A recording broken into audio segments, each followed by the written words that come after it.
Assalamualaikum warahmatullahi wabarakatuh. Perkenalkan, kami dari kelompok 4 kelas biologi A yang beranggotakan Ade Vito Rizky, Alfan Aulia Khalid, Fatimah Zahra, Fia Fatmawati, Diara Aulia, dan yang terakhir Intan Demi. Di sini kami akan mempresentasikan laporan pengamatan terhadap sel prokaryotik dan sel eukaryotik melalui mikroskop. Namun, sebelum memasuki pembahasan, alangkah baiknya saya memperkenalkan diri. Nama saya Intan Dewi. Di sini saya akan membahas beberapa tujuan dilakukannya pengamatan terhadap sel prokaryotik dan sel eukaryotik, dan saya akan membahas dasar teori dari sebuah sel. Tujuan dilakukannya pengamatan terhadap sel eukaryotik dan prokaryotik diantaranya: yang pertama, menentukan apakah suatu sel eukaryotik didasarkan atas struktur selnya. Dan yang kedua, mempersiapkan sediaan basah dari beberapa media. Dan yang ketiga, menjelaskan struktur dan fungsi organ seluler yang terlihat dalam mikroskop cahaya. Dan yang keempat, menentukan apakah suatu sel merupakan sel tumbuhan ataupun sel hewan berdasarkan strukturnya. Dan yang terakhir, dapat mengidentifikasi dan membuat daftar perbedaan antara sel tumbuhan dan sel hewan. Dasar teori sebuah sel. Sel merupakan unit terkecil dari makhluk hidup secara struktural maupun secara fungsional, serta tidak dapat dibagi lagi menjadi bagian yang lebih kecil. Sel secara struktural adalah unit terkecil dari suatu makhluk hidup, sedangkan secara fungsional artinya sel memiliki kemampuan untuk dapat melakukan berbagai proses kehidupan seperti perombakan, sintesis, dan respirasi. Pada awalnya, sel ditemukan oleh Robert Hooke pada tahun 1665, dan pada tahun 1665 hingga pertengahan abad ke-20, para ilmuwan biologi melakukan pengamatan terhadap sel dengan menggunakan mikroskop cahaya dan menghasilkan suatu teori. Di antaranya, yang pertama, sel merupakan dasar penyusun makhluk hidup; yang kedua, sel merupakan dasar penyusun fungsional makhluk hidup; dan yang ketiga, semua sel berasal dari sel yang melalui proses pembelahan sel. Ukuran sel biasanya berukuran 10 nanometer sampai 100 nanometer, dan ukuran sel yang paling terkecil diduduki oleh Pleuronomia dengan ukuran 0,1 sampai 0,5 nanometer. Sedangkan ukuran sel terpanjang diduduki oleh Scleranthematodes dengan ukuran 55 cm.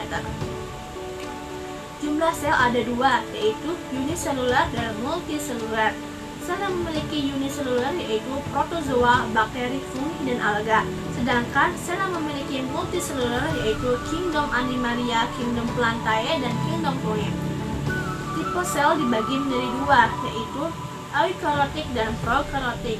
Sel prokaryotik adalah sel yang mitokondria dan kloroplas dan nukleusnya tidak terlihat secara jelas, yaitu contohnya kingdom Monera. Sedangkan sel eukaryotik yaitu nukleus dan membran selnya terlihat sangat jelas. Contohnya yaitu kingdom Protista, fungi, Plantae, dan Animalia. Bismillahirrahmanirrahim. Assalamualaikum warahmatullahi wabarakatuh. Di sini saya akan menjelaskan mengenai sel tumbuhan. Oke, langsung saja. Sel tumbuhan itu merupakan bagian terkecil dari suatu organ tumbuhannya. Jadi sel tumbuhan itu merupakan penggerak dari tumbuhan itu sendiri. Nah, bagian-bagian dari sel tumbuhan itu ada nukleus, kemudian ada mitokondria, ada badan Golgi, ada retikulum endoplasma, ribosom, kloroplas, nukleolus, ada sitoplasma, dinding sel, membran sel, sitoskeleton, dan lain sebagainya.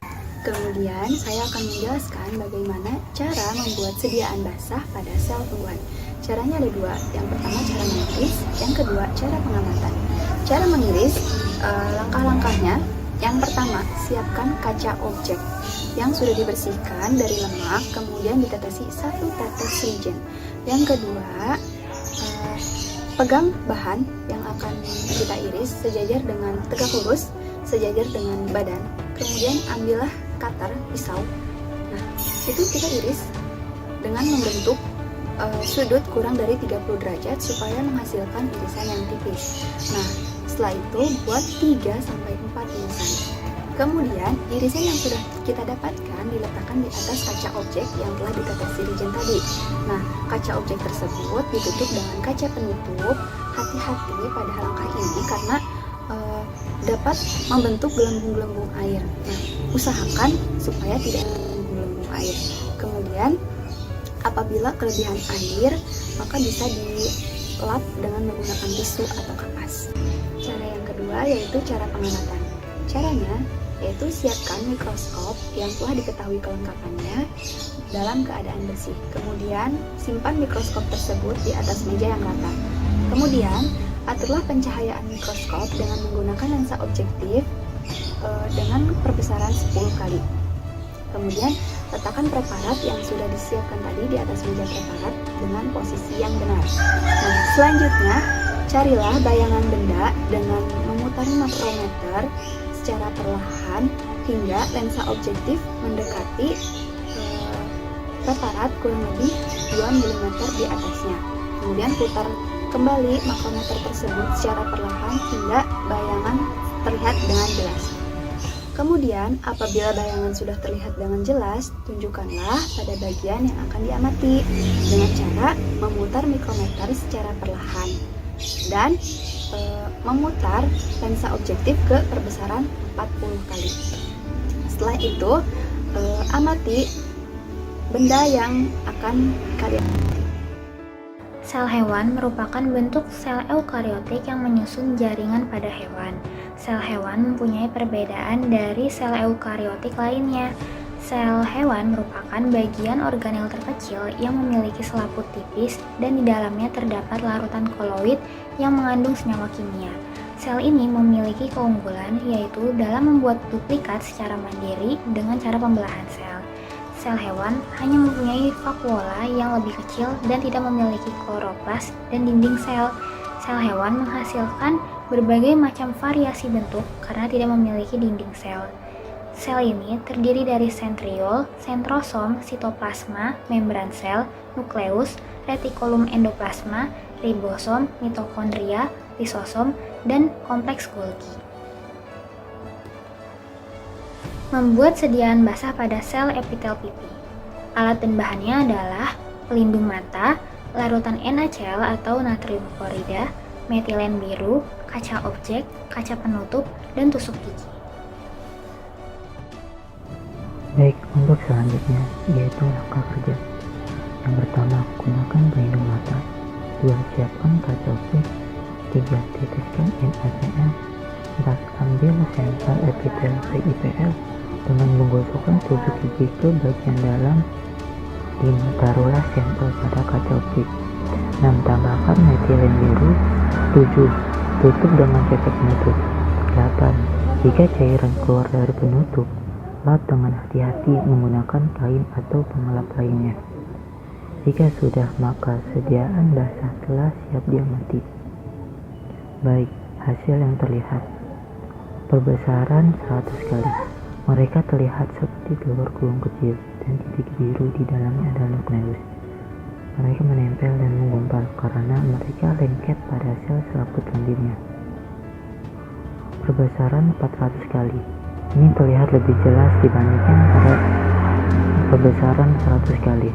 Terlihat lebih jelas biru-birunya. Perbesaran 1000 kali. Inilah sel pipi yang terlihat di bawah penculupan minyak sebanyak 1000 kali. Ukurannya sebenarnya. Bahkan kita dapat melihat bakteri yang berasal dari mulut di dalam dan sekitar sel pipi itu. Titik kecil yang Anda lihat di gumpalan sel dan sekian sel itu adalah bakteri mulut. Baik, untuk selanjutnya yaitu protista. Protista merupakan mikroorganisme eukariota yang bukan hewan, tumbuhan, dan fungus. Protista dibagi menjadi 3, yaitu protozoa atau mirip dengan hewan, alga mirip tumbuhan, dan protista mirip jamur. Baik, yang pertama yaitu protozoa atau protista mirip hewan. Protozoa hampir semuanya protista bersel satu, mampu bergerak dan makan secara fagositosis, walaupun ada beberapa pengecualian. Pada umumnya, mereka berukuran 0,01 sampai 0,5 mm. Berdasarkan pergerakannya, protozoa dikelompokkan menjadi 4, yaitu flagellata atau bergerak dengan rambut cambuk, ekor cambuk. Contohnya adalah Trypanosoma trichomonas. Yang kedua yaitu rhizopoda atau Sacrodina yang bergerak dengan psepoda atau kaki semu atau kaki akar. Contohnya seperti amoeba. Yang ketiga adalah ciliata atau bisa disebut dengan rambut getar. Contoh dari protozoa ciliata ini adalah Paramecium. Yang keempat adalah sprozoa atau tidak memiliki alat gerak dan mampu membuat spora. Contohnya adalah Plasmodium. Baik, yang kedua adalah alga atau protista mirip tumbuhan.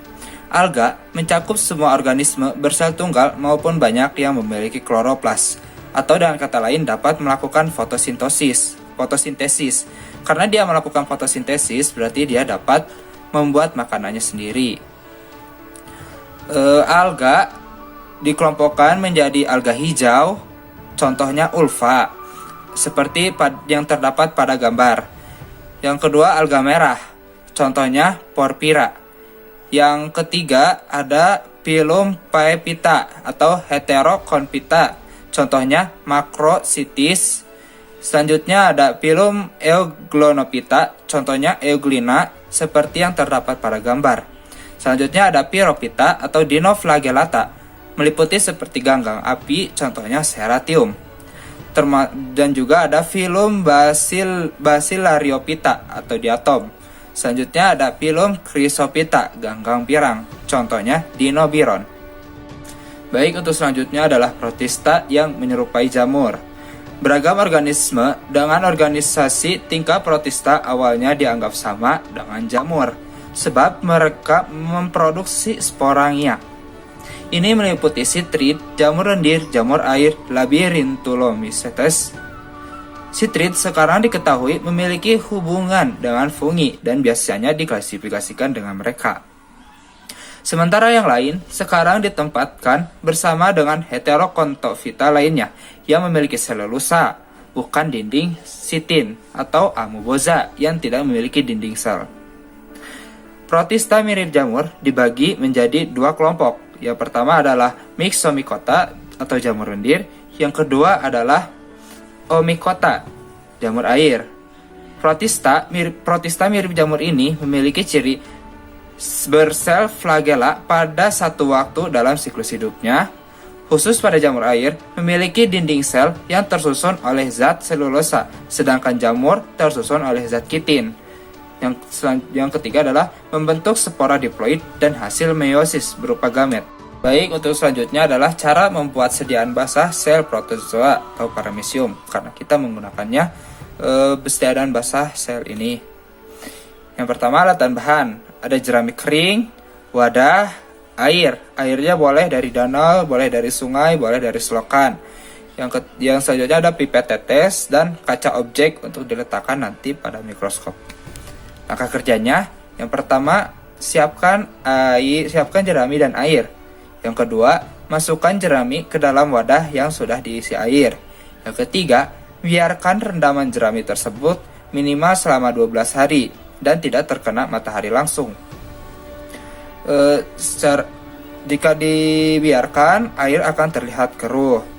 Yang keempat, yang selanjutnya adalah ambil air menggunakan pipet tetes. Kemudian teteskan pada kaca preparat. Tutuplah dengan kaca penutup yang telah dibersihkan dengan hati-hati dan pelan.